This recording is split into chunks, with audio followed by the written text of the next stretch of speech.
નમસ્કાર 12 વાગ્યાના સમાચાર સાથે હું હિના બુલેટિનની શરૂઆત કરી જૂનાગઢથી મળેલા સમાચારથી।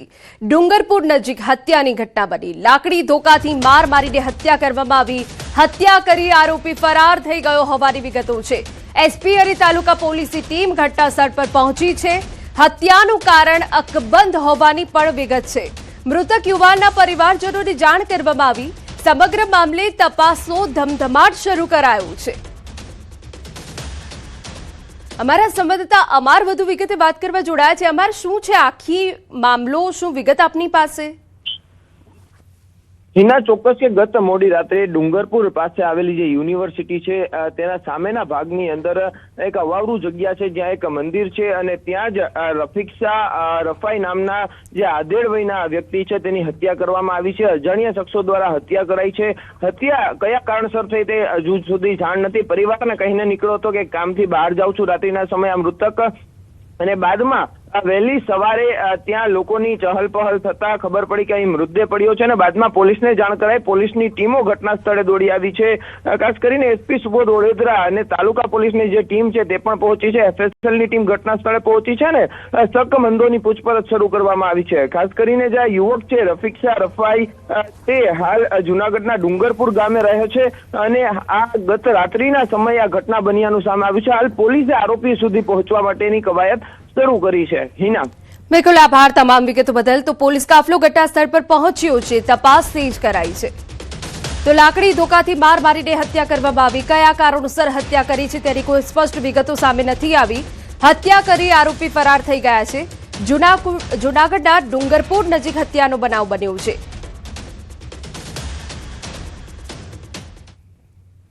સમાચારમાં આગળ વધીએ। થરાદના ડોડ ગામની ઘટના। પગ લપસતા એક સગીર તળાવના ઊંડા પાણીમાં ડૂબ્યો હોવાની ઘટના બની છે।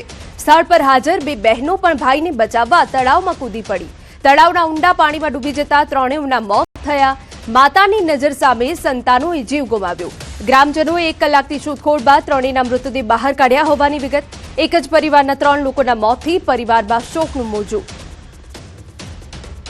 અને અહીંયા એક ભાઈ પાણી ભરવા આવ્યો હતો, એ અંદર લપસીને પડી ગયો। બીજો બચાવવાના કારણે બીજું પડી ગયું। ત્રીજું બચાવવા જતા એ ત્રીજું અંદર પડી ગયું। ત્રણ અંદર જતા રહ્યા અને એની મમ્મી દેખી લીધો, હલ્લો મચાયા। તે આજુબાજુના માણસો બોલાયા, એ કરી ટૂંકા પાડી અને બોલાવી અને એ આ માણસો ગામમાં ભેળા કરી અને બહાર કાઢ્યા। સમાચારમાં વાત હવે ભરૂચની કરીએ। બાલિયામાં માનવતાને શર્મસાર કરતી ઘટના સામે આવી। અજાણ્યા શખ્સે 5 વર્ષીય બાળકી સાથે દુષ્કર્મ આચર્યું। બાળકીને ચોકલેટ અને પેકેટની લાલચ આપી દુષ્કર્મ કર્યું। બાળકીને સિવિલ વિસ્તારમાં લઈ જઈ શારીરિક અડપલા કર્યા હોવાની વિગત અને ત્યારબાદ દુષ્કર્મ આચર્યું। પરિવારજનોએ પોલીસ ફરિયાદ કરતા પોલીસ, એસઓજી અને એલસીબીની ટીમે આરોપીની ધરપકડ કરી। માંડવી તાલુકાના વાગનેરા ગામેથી 51 વર્ષીય રાજુ શાંતિલાલ ગામિત નામના આરોપીને ઝડપી પાડ્યો।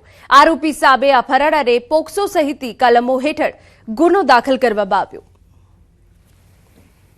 આને 9 તારીખમાં આને લલચાવીને, ફોસલાવીને અને ચોકલેટનો લાલચ આપીને ખેતરમાં લઈ જઈને બલાત્કાર આચર્યો હતો, જેમાં અમારે 14/4/26માં અપહરણ સાથે રેપ અને પોક્સોની એફઆઈઆર દાખલ થઈ હતી, જેનું નામ રાજુભાઈ છે, જે આરોપી તરીકે છે। પછી આની યુક્તિ પ્રયુક્તિ તરીકે પૂછપરછ કરતા આજે આને ગુનો આચરેલ હોવાનો કબૂલ કરેલ। મહત્વના સમાચાર। કેન્દ્રીય ગૃહમંત્રી અમિત શાહ ગુજરાત આવશે। આગામી 26 એપ્રિલે ગુજરાત પ્રવાસે આવશે। સ્થાનિક સ્વરાજ્યની ચૂંટણીમાં મતદાન કરશે। ગૃહમંત્રી અમિત શાહ પોતાના મતાધિકારનો ઉપયોગ કરશે। અમારા સંવાદદાતા વિપુ વધુ વિગતે વાત કરવા જોડાયા છે। વિપુ, કેન્દ્રીય ગૃહમંત્રીનો આખો કાર્યક્રમ શું રહેવાનો છે? હિના, સ્થાનિક સ્વરાજ્યની ચૂંટણીનો ધમધમાટ ચાલી રહ્યો છે। 26 એપ્રિલના મતદાન થવાનું છે। સવારથી લઈ સાંજના 6 વાગ્યા સુધી આ મતદાન પ્રક્રિયા છે તે ચાલવાની છે।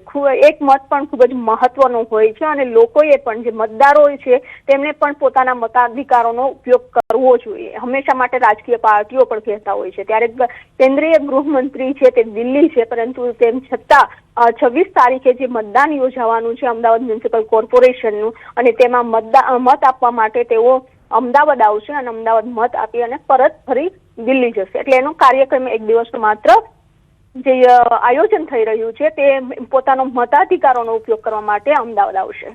બિલકુલ આભાર તમામ વિગતો બદલ. તો સ્થાનિક સ્વરાજ્યની ચૂંટણીમાં મતદાન કરશે અમિત શાહ. એક દિવસ તો આ કાર્યક્રમ રહેવાનું છે.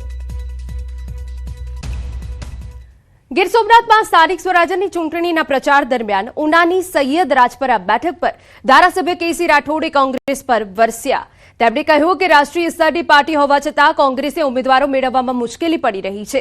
ઉનામાં સ્થિતિ એવી છે કે પાલિકા ચૂંટણી માટે કોંગ્રેસ પાસે પૂરતા ઉમેદવારો જ ઉપલબ્ધ નથી. ઉનામાં કુલ 36 બેઠકો હોવા છતાં કોંગ્રેસ તરફથી માત્ર એક જ ફોર્મ ભરાયું હતું અને તે પણ શહેર પ્રમુખનું હતું, જેનું ફોર્મ રદ થતા હાલ ઉના પાલિકા કોંગ્રેસ મુક્ત બની છે.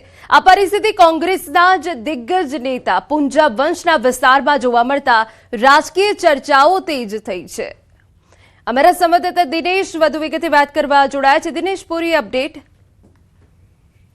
જી બિલકુલ, હાલ જે પ્રમાણે સ્થાનિક સ્વરાજની ચૂંટણીને લઈ અને ચૂંટણીનો માહોલ જામ્યો છે. બીજી તરફ ગીર સોમનાથ જિલ્લાની અંદર પણ સ્થાનિક સ્વરાજની ચૂંટણીઓને લઈ અને પ્રસાર છે તીવ્ર પૂરજોશમાં ચાલી રહ્યો છે. ત્યારે તેવામાં કહી શકાય કે ઉનાની સૈયદ રાજપરા જિલ્લા પંચાયતની બેઠક છે કે જ્યાં આગળ ગત રાત્રિના ઉનાના ધારાસભ્ય કેસી રાઠોડ છે તેઓ પ્રસારમાં ગયા હતા અને તે પ્રસાર દરમિયાન જ તેઓએ ક્યાંક ને ક્યાંક કોંગ્રેસ ઉપર વરસ્યા હતા અને તેઓએ કહ્યું હતું કે કોંગ્રેસ જે છે તે એક પ્રકારે નેશનલ પાર્ટી એટલે કે દેશની સૌથી મોટી પાર્ટી ગણાય ને તેમ છતાં પણ તેમને ઉના નગરપાલિકાની અંદર એક પણ ઉમેદવાર છે તે નથી મળી શક્યો. ત્યારે કોંગ્રેસની હાલત છે તે કફોડી છે. બીજી તરફ એક પ્રકારે કહી શકાય કે ઉના એટલે કે એક સમયે કોંગ્રેસનો ગઢ ગણાતો ઉનાના પૂર્વ ધારાસભ્ય જે છે પુંજાભાઈ વંશ કે જેઓ ત્યાંથી 5 ટર્મ સુધી ધારાસભ્ય તરીકે ચૂંટાઈ આવેલા હતા, પરંતુ અને તેઓ હાલ અત્યારે જિલ્લા કોંગ્રેસ પ્રમુખ હોવા છતાં પણ તેમને પોતાના વિસ્તારમાં જ ક્યાંક ને ક્યાંક ઉમેદવારો ન મળતા કોંગ્રેસ છે તેમના ઉપર અનેક સવાલો છે તે પણ ઉભા થઈ રહ્યા છે. બિલકુલ આભાર. સ્થાનિક સ્વરાજ્યની ચૂંટણીને હવે ગણતરીના દિવસો જ બાકી રહ્યા છે. ચૂંટણી તંત્ર સાથે સાથે રાષ્ટ્રીય રાજકીય પક્ષોએ પણ પોતાની તૈયારીઓ તેજ કરી દીધી છે. ત્યારે અંબાજીમાં તાલુકા પંચાયતે 18 અને જિલ્લા પંચાયતી 4 સીટ માટે ભાજપનું મધ્યસ્થ ચૂંટણી કાર્યાલય દીપ પ્રગટાવી અને રિબિન કાપીને ઔપચારિક રીતે શરૂ કરવામાં આવ્યું. કાર્યાલયનું ઉદઘાટન ભાજપ પ્રદેશ કારોબારી સભ્ય ડોક્ટર હેમરાજ રાણા અને પ્રભારી મોતીભાઈની ઉપસ્થિતિમાં કરવામાં આવ્યું. તે દરમિયાન મોટી સંખ્યામાં કાર્યકર્તાઓ તેમજ તમામ બેઠકના ઉમેદવારો હાજર રહ્યા. સમગ્ર વિસ્તાર આદિવાસી વિસ્તાર છે અને આદિવાસી ઉમેદવાર જ ચૂંટણી લડી રહ્યા છે. ત્યારે આ બેઠક બદલીને હવે મહિલાઓને પણ ઉમેદવાર તરીકે તક આપવા માંગ કરાઈ હતી. તાલુકા પંચાયતનું સંયુક્ત જિલ્લા મધ્યસ્થ કાર્યાલયનું આજે શુભારંભ કરવામાં આવ્યો છે. તે અમે દાંતામાં કોંગ્રેસનો ગઢ તોડવાના છે. અમારી 20માંથી 2 તાલુકા પંચાયત બેઠકો બિનહરીફ થઈ છે. પણ એવું આપણે રાખી શકીએ કે જો મહિલા અનામત થાય તો એક અમારી આદિવાસી મહિલાને પણ એનો વિધાનસભામાં જવાનો એક ચાન્સ મળે. સમાચાર અમદાવાદમાંથી. અસારવા વોર્ડમાં ભાજપ માટે કપરા ચઢાણ જોવા મળી રહ્યા છે. જ્યાં પોસ્ટર વોર બાદ હવે જનતાએ ઉમેદવારોને સીધો જાકારો આપ્યો છે. કિસ્મત અને ઓમનગર સોસાયટીના રહીશોએ ગટર અને ગંદા પાણીની વર્ષો જૂની સમસ્યાઓનો ઉકેલ ન આવતા ભારે રોષ વ્યક્ત કર્યો. ખાસ કરીને પૂર્વ કોર્પોરેટર અનુ પટેલના અહંકારી વર્તન અને વોટની જરૂર નથી તેવા જૂના ટોણાને યાદ કરી મહિલાઓ અને સ્થાનિકોએ પ્રચાર માટે આવેલા ઉમેદવારોને સોસાયટીમાં પ્રવેશતા અટકાવ્યા હતા. વોર્ડના હોદ્દેદારોની સમજાવટ છતાં લોકોએ ભાજપ ભગાઓના નારા લગાવી ચારેય ઉમેદવારોને પ્રચાર કર્યા વગર જ વિલા મોઢે પરત જવા માટે મજબૂર કર્યા હતા. અમદાવાદમાં સ્થાનિક સ્વરાજ્યની ચૂંટણીનો ધમધમાટ ચાલી રહ્યો છે. ત્યારે ઉમેદવારો જીત મેળવવા માટે ભારે ખર્ચ કરતા જોવા મળે છે. પરંતુ ચૂંટણીમાં પારદર્શકતા જળવાઈ રહે તે માટે ચૂંટણી પંચ દ્વારા ઉમેદવારો માટે ખર્ચની મર્યાદા નક્કી કરવામાં આવી છે. પ્રચાર દરમિયાન વપરાતી દરેક વસ્તુ ચા નાસ્તાથી લઈ મંડપ, માઇક, સાઉન્ડ, બેનર, પોસ્ટર, વાહન ભાડું અને સોશિયલ મીડિયા પ્રચાર સુધી બધાના નક્કી કરેલા દર હોય છે. જેથી કોઈ ઉમેદવાર નિર્ધારિત ભાવ કરતા ઓછા કે વધુ ખર્ચનો ગેરવપરાશ ન કરી શકે. ચૂંટણી પૂર્ણ થયા બાદ દરેક ઉમેદવારને પોતાનો સમગ્ર ખર્ચ વિગતવાર પત્રક સ્વરૂપે સંબંધિત ચૂંટણી અધિકારી સમક્ષ રજૂ કરવાનો ફરજિયાત છે. કોઈ પણ ખર્ચ છુપાવવો અથવા નોંધ વગર રાખવો ગંભીર ગુનો માનવામાં આવે છે, જેના કારણે ઉમેદવાર સામે કાયદાકીય કાર્યવાહી પણ થઈ શકે છે. ઉમેદવારોની ખર્ચની જે છે મર્યાદા નક્કી કરવામાં આવે છે. એના પાછળનું મુખ્ય કારણ એ છે કે ઉમેદવારો જે કઈ ચૂંટણી સંબંધી ખર્ચ થાય એમાં એક સમાનતા રહે કે એક મિનિમમ જે કોઈ પણ ભાવ નક્કી થાય એના કરતાં ઓછો ભાવ ન દર્શાવી શકે. બાદ ભાવ નક્કી થતા હોય છે. એ ભાવ છે એ અમદાવાદ જિલ્લામાં નક્કી કરી લેવામાં આવેલા છે અને એની માહિતી તમામ રાજકીય પક્ષો અને આરઓ દ્વારા સંબંધિત ઉમેદવારોને પણ આપવામાં આવેલ છે. મોરબીના હળવદમાં આપના નેતાઓ દારૂની મહેફિલ માણતા ઝડપાયા. હાઈવે પર ચાલુ ગાડીમાં આપ દિલ્હીના અને સ્થાનિક નેતા દારૂની મહેફિલ માણતા ઝડપાયા.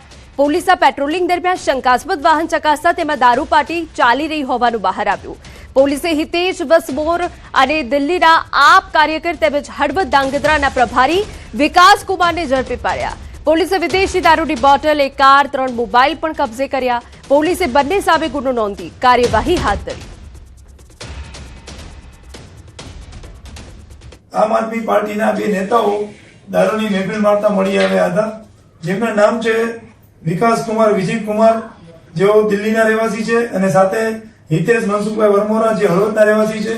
બંને દારૂ પીધેલી હાલતમાં કારમાં પોતે દારૂને કબજામાં રાખીને દારૂની મહેફિલ માણી રહ્યા હતા, અને તેમજ તેઓ દારૂ પીધેલી હાલતમાં કાર ચલાવી રહ્યા હતા, જેથી હળવદ પોલીસે તેમની વિરુદ્ધ ગુનો નોંધી અને આગળની કાર્યવાહી કરેલ છે.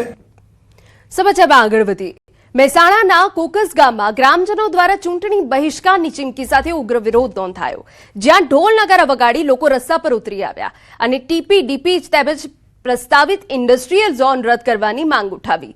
ગ્રામજનોનું કહેવું છે કે ઇન્ડસ્ટ્રીયલ ઝોનથી પ્રદૂષણ વધશે અને ગામના પર્યાવરણ તથા આરોગ્ય પર અસર પડશે, જેથી જો તેમની માંગ પૂર્ણ નહીં થાય તો તેઓ ચૂંટણીનો બહિષ્કાર કરી ઉગ્ર આંદોલન કરશે તેવી ચીમકી ઉચ્ચારી. ડાંગમાં સ્થાનિક સ્વરાજ્યની ચૂંટણીને લઈ રાજકીય ગરબાઓ વધી રહ્યો છે અને પ્રચાર હવે જોર પકડી રહ્યો છે. જિલ્લામાં આવેલી આહવા 2 એસસી બેઠક સામે આ વખતે ખાસ ચર્ચામાં છે, કારણ કે અહીં ત્રિપાંખીયો જંગ છે. ભાજપ, કોંગ્રેસ અને બીએસપી ત્રણેય પક્ષોએ પોતાના ઉમેદવાર મેદાનમાં ઉતાર્યા છે અને પૂરજોશથી પ્રયત્નો શરૂ કર્યા છે જીતના. આ બેઠકની સૌથી રસપ્રદ બાબત એ છે કે એક જ પરિવારના સભ્યો અલગ અલગ પક્ષોમાંથી સામસામે છે. કોંગ્રેસના ઉમેદવારના સગા ભાણેજની પત્ની ભાજપ તરફથી મેદાનમાં ઉતરતા આ મુકાબલો વધુ રોમાંચક બની ગયો. કોંગ્રેસ તરફથી મામા દીપક પિંપરે અને ભાજપ તરફથી ભાણેજ વહુ શ્રદ્ધા તુષાર ખરે બંને પોતાની જીતનો દાવો કર્યો. આ બેઠક ધારાસભ્ય વિજય પટેલના ગામ સાથે સંકળાયેલી હોવાથી રાજકીય રીતે ખૂબ જ મહત્વ ધરાવે છે. પરિણામે આ બેઠક પર સૌની નજર ટકેલી છે અને કોણ જીતે છે તે જાણવા માટે હવે મતદારોના નિર્ણયની રાહ જોવાઈ રહી છે. ચૂંટણીમાં આહવા 2 જિલ્લા પંચાયતની એસસીની સીટ છે, એના ઉપર ભારતીય જનતા પાર્ટીએ શ્રદ્ધાબેન તુષારભાઈ ખરેને ટિકિટ આપેલી છે અને એમને ખૂબ જ જનસમર્થન મળી રહ્યું છે. સામે એમના મામા સસરા છે અને એમની સામે લડી રહ્યા છે, ખૂબ મોટી વાત છે અને એ ખૂબ જ આખા જિલ્લામાં સૌથી વધારે લીડથી જીતનારી સીટ બનશે. મારા ભાણિયાની ઘરવાળીને ઊભું રાખીને આ એક ભાજપ પાર્ટી ખાલી રાજકારણ કરે છે, લોકોનું કામ કરતા નથી. તો લોકો આજે મારી સમક્ષ ઊભા રહીને મને રજૂઆત કરે છે કે સાહેબ, તમે આ ચૂંટણી જીતી જશો કોંગ્રેસ પાર્ટીમાંથી તો અમારો આ રસ્તો અને જે પણ કામો છે તમે અમારા કામ કરશો. સમાચાર આણંદમાંથી ઉમરેઠ વિધાનસભાની પેટા ચૂંટણી અને સ્થાનિક સ્વરાજ્યની ચૂંટણીને લઈ ભાજપે પ્રચાર શરૂ કર્યો. ભાજપના પ્રદેશ પ્રમુખ જગદીશ વિશ્વકર્માએ ઉમરેઠ વિધાનસભા ઓડ વિસ્તારમાં ચૂંટણી પ્રચાર કર્યો. સાથે જિલ્લા પંચાયત કરમસદ આણંદ મહાનગરપાલિકા અને આણંદ તાલુકા પંચાયતના પ્રચાર પ્રસાર માટે કાર્યકરો સાથે પ્રચાર કર્યો. આણંદ જિલ્લાની તમામ બેઠકો કબજે કરવા એડી ચોટીનો જોર લગાવાશે. જગદીશ વિશ્વકર્માએ કાર્યકરો સાથે વાર્તાલાપ કર્યો. ચૂંટણી માટે વિકાસ સંકલ્પ સભાનું પણ આયોજન કરાયું. કેબિનેટ મંત્રી તેમજ રાજ્યના પૂર્વ ગૃહમંત્રી પણ હાજર રહ્યા.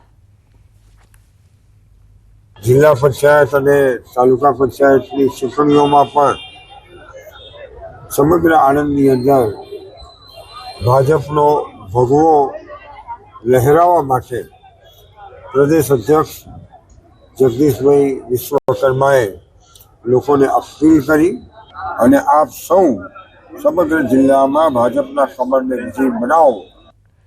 સમાચારમાં આગળ વધી વડોદરામાં પરિવાર 4 રસ્તા ખાતે યોજાયેલી વિકાસ સંકલ્પ સભામાં હર્ષ સંઘવીએ સ્થાનિક સ્વરાજ્યની ચૂંટણીને લઈ જોરદાર પ્રચાર કર્યો, જેમાં વોર્ડ નંબર 4, 5, 6, 14, 15 અને 16ની જનતાને સંબોધતા તેમણે આજના દિવસે ઐતિહાસિક ગણાવ્યો. નારી સશક્તિકરણ સાથે વિકાસના મુદ્દાઓ ઉઠાવ્યા. મહિલા આરક્ષણ બિલ પર વિપક્ષના વિરોધ અંગે કહ્યું, પ્રિયંકા ગાંધી અખિલેશના પત્ની સાંસદ બની શકે તો ગુજરાતી દીકરી કેમ પાર્લામેન્ટમાં ના બેસી શકે? જો પ્રિયંકા ગાંધી, ડિમ્પલ યાદવ આ બધા જ સાંસદ બની શકે તો અહીંયા બેઠેલી મારી બહેનો ધારાસભ્ય કે સાંસદ કેમ ના બની શકે? જેને લાગતું હોય કે પ્રિયંકા ગાંધી ને ડિમ્પલ યાદવ સાંસદ બની શકે તો મારા ગુજરાતની સામાન્ય પરિવારની દીકરી અને બહેનો સાંસદ બનવી જ જોઈએ. આ કોંગ્રેસીઓ આ બિલનો વિરોધ કરે છે, શરમ આવી જોઈએ કે ના આવી જોઈએ? એમના ભૂક્કા બોલાવી લેવા જોઈએ કે ના બોલાવી લેવા જોઈએ? સાથે ભારતીય જનતા પાર્ટીના કાર્યકરો અને આગેવાનોની હાજરીમાં કોંગ્રેસ અને વિપક્ષ પર તીખા પ્રહારો કરતા જણાવ્યું કે તાઇફો કરનારા જનસેવકોથી વડોદરાવાસીઓ કંટાળ્યા છે. રાજ્યમાં ભાજપ સતત વિકાસ માટે પ્રતિબદ્ધ છે અને આગામી ચૂંટણીમાં વધુ બહુમતી સાથે જીતનો વિશ્વાસ વ્યક્ત કર્યો. ઉમેદવારો નામ મળવાના કારણે સીધું જે હાથમાં આવ્યું તેના નામે નવા આરોપ ચાલુ કર્યા છે. તે જ દર્શાવે છે કે કોંગ્રેસની આ ચૂંટણીમાં ગુજરાત નહીં પરંતુ દેશના ઇતિહાસમાં સૌથી ખરાબ હાર તરફ કોંગ્રેસ આગળ વધી રહી છે. સમાચારમાં સમય થયો છે એક વિરામનો.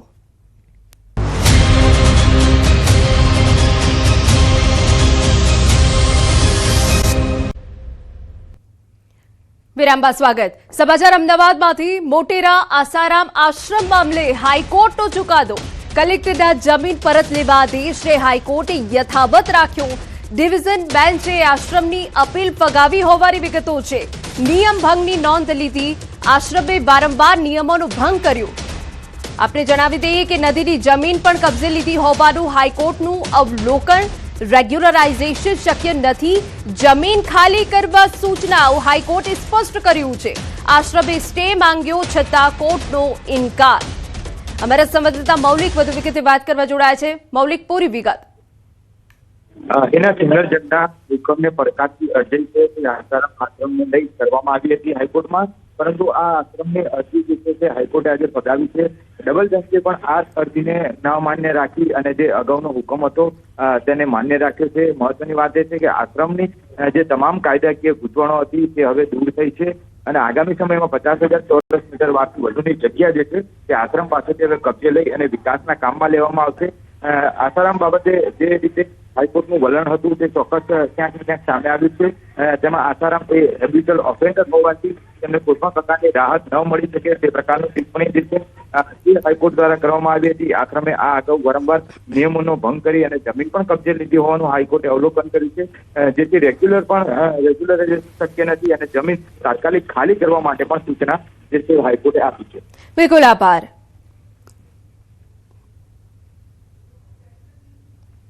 સમાચાર ભરૂચમાંથી. અંકલેશ્વરમાં શંકાસ્પદ પરિસ્થિતિમાં યુવાનો મૃતદેહ મળતા ચકચાર મચી. સાળંગપુર હદ વિસ્તારમાં લક્ષ્મણનગર નજીક એક અજાણ્યા યુવાનો મૃતદેહ મળી આવ્યો અને નજીકમાં એક એક્ટિવા વાહન પણ મળી આવતા ઘટનાને વધુ રહસ્યમય માનવામાં આવી રહી છે. પ્રાથમિક તપાસમાં હત્યાની આશંકા વ્યક્ત કરવામાં આવી રહી છે. ઘટનાની જાણ થતાં પોલીસ તાત્કાલિક સ્થળ પર પહોંચી વિસ્તાર કોર્ડન કરી મૃતદેહને પોસ્ટમોર્ટમ માટે મોકલી તપાસ હાથ ધરી છે અને સીસીટીવી ફૂટેજ તથા સ્થાનિકોની પૂછપરછના આધારે આરોપીઓ સુધી પહોંચવાનો પ્રયાસ કરવામાં આવી રહ્યો છે. અમારા સંવાદદાતા ભાવિન વધુ વિગતે વાત કરવા જોડાયા છે. ભાવિન, શું છે આખો એ મામલો? અંકલેશ્વરના જે સારંગપુર ગામ છે તેની હદની અંદર મૃતદેહ મળી આવ્યો હતો સવારના સમારે. લક્ષ્મણનગર નજીક જે અજાણ્યા યુવાનનો શંકાસ્પદ મૃતદેહ મળી આવ્યો હતો. મૃતદેહ પાસે એક એક્ટિવા વાહન પણ મળી આવ્યું હતું, જેનાથી શંકા જાય છે. પ્રાથમિક દ્રષ્ટિએ હત્યાની આશંકા જણાઈ રહી છે. પોલીસને જાણ થતા તરત જ તે ઘટના સ્થળે પહોંચી હતી. મૃતદેહનો પોસ્ટમોર્ટમ માટે ખસેડાયો હતો અને સીસીટીવીની પૂછપરછ અને સીસીટીવીની પૂછપરછના આધારે કામ ચાલે. બિલકુલ, એફએસએલ અને પોસ્ટમોર્ટમ રિપોર્ટ બાદ રહસ્ય ખુલશે. મહત્વના સમાચાર સ્થાનિક સ્વરાજ્યની ચૂંટણીમાં દિગ્ગજોની હાજરી રહેશે. વડાપ્રધાન નરેન્દ્ર મોદી મતદાન કરશે. અમિત શાહ પોતાના મતાધિકારનો ઉપયોગ કરશે. એ સિવાય ઉત્તર પ્રદેશના રાજ્યપાલ આનંદીબેન પટેલ મતદાન માટે ગુજરાત આવશે. મધ્યપ્રદેશના રાજ્યપાલ મંગુભાઈ પટેલ નવસારીમાં મતદાન કરશે. એ સિવાય કેન્દ્રીય મંત્રી મનસુખ માંડવિયા અને CR પાટીલ પણ પોતાના મતાધિકારનો ઉપયોગ કરશે. જ્યારે કેન્દ્રીય મંત્રી નીમુબેન બાંભણિયા દિલ્હીથી ખાસ ગુજરાત આવી પોતાના મતનો ઉપયોગ કરશે. દિગ્ગજોની હાજરીથી મતદારોમાં ઉત્સાહ વધવાની શક્યતા સ્થાનિક નેતાઓ માટે પ્રેરણા સ્ત્રોત બનશે. અમારા સંવાદદાતા ગીતા વધુ વિગતે વાત કરવા જોડાયા છે. ગીતા, ઓવરઓલ અપડેટ શું છે? જી, ગુજરાતમાં યોજાનારી સ્થાનિક સ્વરાજની ચૂંટણી આ વખતે વિશેષ મહત્વ ધરાવે છે. ઓલરેડી રિઝલ્ટ પહેલા જ રિઝલ્ટ આવી ગયું છે. ભાજપનો ભગવો લહેરાઈ ગયો છે.